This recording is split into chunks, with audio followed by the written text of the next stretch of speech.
Picking up where we left off with personality disorders, antisocial personality, right?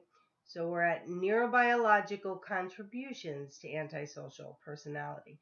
Prevailing neurobiological theories, all right? So one of the theories is under-arousal hypothesis. Um, that is that the cortical arousal is too low in an individual, all right? A cortical immaturity hypothesis is the cerebral cortex is not fully developed. Another theory is the fearlessness hypothesis. So, fail to respond to danger cues. Another is Gray's model, right? So, inhibition signals are outweighed by reward signals. So, these are just, basis of the theories for neurobiological theories. I have information if anybody wants to further educate themselves. Feel free. I will send the information along to you. Just let me know. It's always good to learn more. All right. So, genetic influences. More likely to develop ASPD if parents have a history of antisocial behavior or criminality, like we said before. Being around that type of environment makes a child or any individual more susceptible, right? Because that's what they're used to being around. Right? Developmental influences, high conflict, childhood increases likelihood of ASPD in at-risk children. Impaired fear conditioning, so children who develop ASPD may not adequately learn to fear adversive consequences of negative actions, right? If they were never punished for these types of behaviors, they don't fear them and they will continue acting accordingly. Makes sense. Okay. All right. So the arousal theory. People with antisocial personality disorder are chronically under-aroused and seek stimulation from various types of activities that would, typically be too fearful or aversive for an average person. So the theory is that, this under-arousal is what prompts an individual to seek more stimulating activities that happen to be, you know, I don't want to say, just strictly inappropriate, but that are more, that are, along with being inappropriate, are just more arouse, they arouse an individual more. They're more highly, high activities, okay, that will kind of compensate for being under aroused. Psychological and social influences. All right, so in research studies, psychopaths are less likely to give up when the goals become unattainable. So they're less likely to give up. So that may explain why they persist with particular behaviors like crimes, okay, that is punishable. So, something normally a typical person would not pursue doing, that would give up at a certain point. The someone like a psychopath is more likely to persist in these particular situations. They're not, the type of people that would give up. They want to follow through with this type of behavior, whereas someone, uh, more typically would not do such a thing. All right, so that explains psychopathic behavior there. Let's see. Okay, yeah, it switched. All right, so antisocial personality is the result of multiple interacting factors, which we know, right?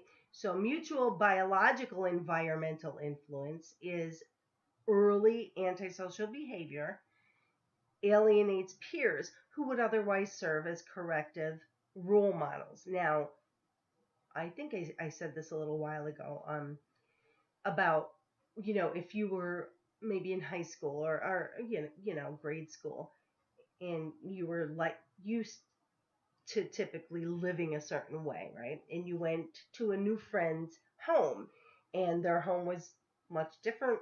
Their behaviors were different. They all sat around at the kitchen table to eat dinner at 4 o'clock rather than everybody scattered. Their whole lifestyle was different. So having someone like that in your life would be beneficial, right? It would kind of put you on a path, that a more straight and narrow path. However, having somebody like that in your life, the other person's parent might say, "Oh, I don't want you hanging around with so and so," because their lifestyle is different, because there's people there until 5 o'clock in the morning, because they think, their parents might be dealing drugs, and because the police are always there. So, the other parent of the child's peer is going to be against them hanging out, right? So they're already like getting rid of they're alienating people in their lives that would be beneficial, that would help them promote a more healthy lifestyle, right? So, and this makes sense, antisocial behavior and family stress mutually increase one another, right? So if somebody's antisocial, that behavior induces stress. And likewise, stress induces antisocial behavior. So they increase one another. There we go. Yeah, here we go. Okay. So treatment of ASPD. Few seek treatment on their own, which we know.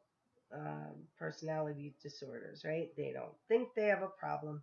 So that is with the antisocial, even more so. So their behavior is predictive of poor prognosis. Emphasis is placed on prevention and rehabilitation. And why is that? Well, okay, so a lot of their disorders, the ASPD is comorbid many times with substance abuse. So rehab, for instance, would keep them out of trouble for that 28 days or whatever it is that they're in rehab. It helps with their substance abuse problem, right? We hope it to help their substance abuse problem in addition to the behavioral problems. So, many times the programs that they go into are used they emphasize prevention of these types of behaviors, and they help to try to rehabilitate the person, their disorder, and their comorbid disorder as well. Okay, so often incarceration is the only viable alternative. So I know people that have been in and out of rehabs for 20 years, and it is not working, has not worked, may never work, especially if that person still doesn't believe that they have a problem, right? So putting this person into prison may be the only solution. Other people, they may have had been in trouble with the law, but they learned maybe from having been in rehab, but after so many times of being through rehab and not learning, people they have no choice. They have to go to prison because they need to learn that it is not okay to act this way, and they have to show, and they have to pay for their, they have to be punished. They have to pay for their behavior. There has to be some kind of consequence, where many of the parents do not scold or do not, appropriately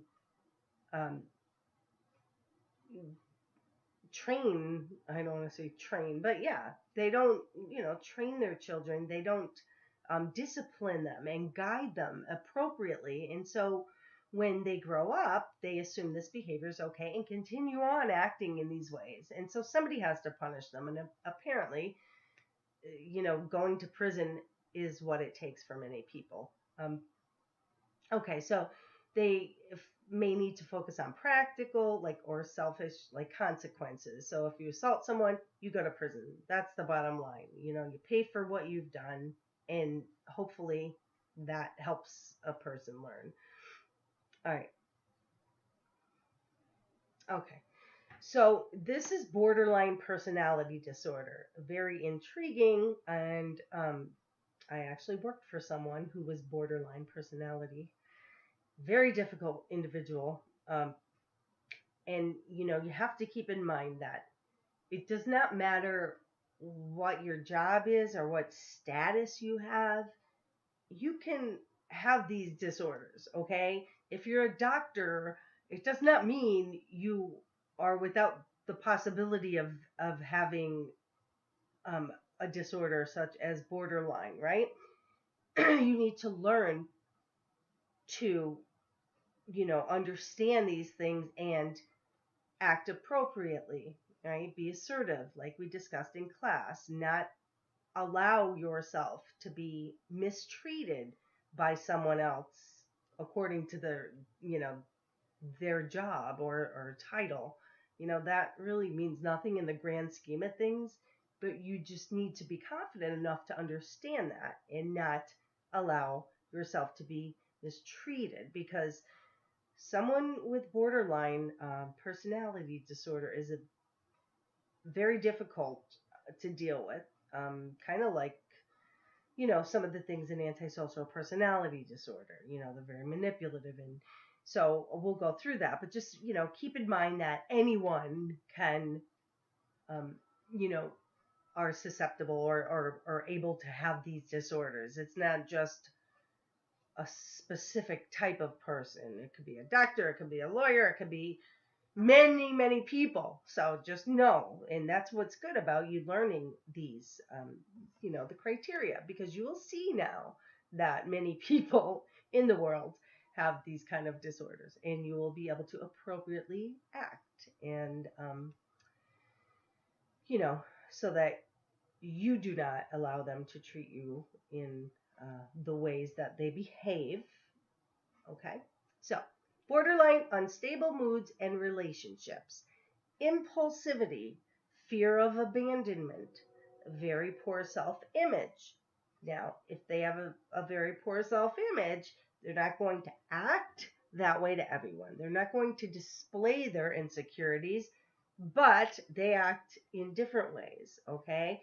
They manipulate and they make other people believe they are someone different than what they are. That's the way they go about covering up for, their very poor self-image. They don't want you to know that, but they, display these things in different ways. So, self-mutilation and suicidal gestures. Many people with borderline will, when they get to that point of not having control anymore over another person, they often would threaten, to, you know, commit suicide. Um, these suicidal gestures and I can't talk right now. I'm getting tired. Mutilation. Um, People do that for attention. They do that for many reasons, and we will learn about that later. But the bottom line is the criteria. I'll keep all these things in mind, and because you'll be able to put it all together and at least have some sort of assumption of what disorder the person has when a client comes in to see you or whatnot. So comorbidity rates are high with other mental disorders, particularly mood disorders. All right, where are we? Here we go. All right, this is the criteria. I would love to go over this with you, but I just do not have that time, and I know you will go over it like we said before. Okay, so the cluster B, borderline personality disorder. Comorbid disorders, 1 in 5 borderline patients are also depressed. Okay, suicidal attempts are 6%. So 2 in 5 meet criteria for bipolar. All right. 2 and 3, engage in substance abuse. Eating disorders. 25% of bulimia patients have borderline personality disorder. 25%. That's big. Very big. Okay. Let's see. Switch. Okay. All right, so borderline PD, strong genetic component, also linked to depression genetically. All right, high emotional reactivity may be inherited, may have impaired functioning of limbic system, early trauma, abuse, increased risk, and many borderline personality patients have high levels of shame and low self-esteem. Okay.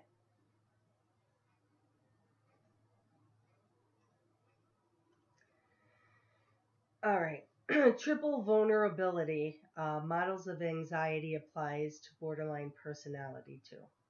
So results from the combination of generalized bipolar or generalized biological vulnerability, which is reactivity, generalized psychological vulnerability, like lashing out, when threatened, and specific psychological vulnerability, like stressors that elicit the borderline behavior.